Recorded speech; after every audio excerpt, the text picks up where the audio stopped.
شارق بھائی یہ بتائیے گا کہ اس وقت کراچی کے جو حکومتی اسٹیک ہولڈرز ہیں دو جماعتیں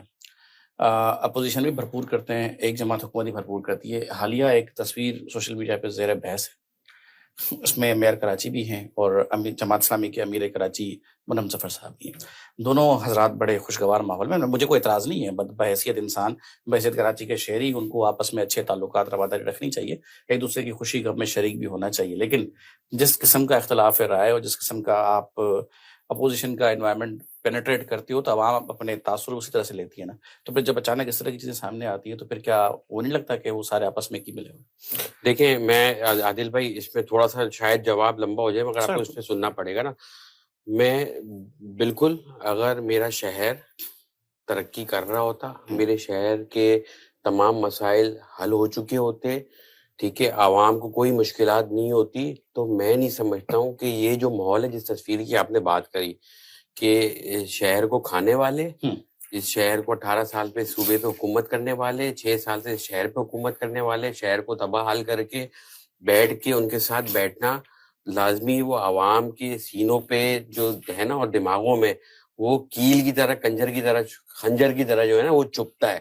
ٹھیک ہے، کیونکہ ان کو پتا ہے کہ یار جس نے میرا حق کھایا ہے، میرے کو نوکریاں نہیں دی ہیں، وہ اگر ہم ایک اچھے ماحول میں دیکھیں، اسلامی ماحول میں دیکھیں، بھائی چارے کی نظر سے دیکھیں، ایسا مسلمان دیکھے، تو یہ کوئی بری بات میں نہیں سمجھتا ہوں کہ اگر میں پی ٹی آئی والے سے ہاتھ ملاؤں تو بہت بری بات ہو جائے گی، میں پیپلز پارٹی والے سے ہاتھ ملاؤں، اس کے ساتھ بیٹھ کے کھانا کھاؤں، میں جماعت اسلامی کے ساتھ بیٹھ کے، کوئی بری چیز نہیں ہے. مگر افسوس کے ساتھ کہنا پڑتا ہے کہ یہ وہ لوگ ہیں جنہوں نے اس شہر کے حقوق کو، اس صوبے کے حقوق کو جو ہے وہ کھا گئے. ٹھیک ہے، تو وہ عوام کو اس میں برا لگتا ہے، اور وہ پھر عوام جو ہے نا اس لحاظ سے میں بولتا ہوں پھر وہ اپنی طرح جگہ جائز سمجھتی ہے کہ بھائی آپ ان کے ساتھ کیسے بیٹھے ہو. ٹھیک ہے، مگر یہ ہونا نہیں چاہیے. سیاست جو ہے ہونی چاہیے، کوئی دشمنی نہیں ہونی چاہیے، کوئی بات نہیں ہونی چاہیے. آپ اپنے حق کے لیے، اپنے حلقے کے لیے، اپنے عوام کے حقوق کے لیے بھرپور آواز اٹھائیں، مگر یہ ہو نہیں سکتا کہ یار وہی کوئی دشمنی کی سیاست کرے. روڈ نہ بنانے پہ آپ جو ہے وہ ایک دوسرے کو گالم گلوچ پہ آ جائیں، گربان پکڑنے پہ آ جائیں. یہ سب وہ مسائل ہیں، انشاءاللہ یہ حل ہونے والی مسائل ہیں، اس پہ ہم بیٹھیں گے، بات کریں گے. مجھ پہ بھی بہت دفعہ آبجیکشن ہوتا ہے کہ بہت سے پروگراموں میں جاتا ہوں، اس میں پیپلز پارٹی کے دوست بھی آئے ہوئے ہوتے ہیں، پی ٹی آئی کے بھی آئے ہوئے ہوتے ہیں. تو ایز اے مسلم اگر میری طرف کوئی ہاتھ بڑھائے گا تو میں ملاؤں گا، اور جس کا پروگرام ہے اس نے اگر سٹنگ کوئی ایسی کری ہوئی ہے کہ بھائی آپ کے صوفے میں، اسی صوفے میں آپ بیٹھو. میں پرسوں ایک پروگرام میں گیا، پیپلز پارٹی کے ایم این اے میرے پاس بیٹھے، تو میں یار ایز اے مسلم یہ نہیں کر سکتا کہ یار ان کے برابر میں نہیں بیٹھوں گا.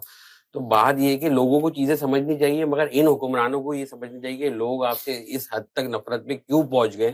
کہ وہ آپ کے ساتھ اگر کوئی ان کا نمائندہ بیٹھ جاتا ہے، وہ جس کو وہ چاہتے ہیں تو ان کو برا لگ جاتا ہے. تو یہ تو ہم سب کو سوچنا پڑے گا کہ ہم نے اس نہج پہ کیوں پہنچا دیا ہے سیاست کو، کہ ہم ایک دوسرے کے ساتھ بیٹھنا بھی جو ہے نا وہ گوارا نہیں کرتے، اور بیٹھ جائیں تو پھر عوام آپ کو نہیں چھوڑتی.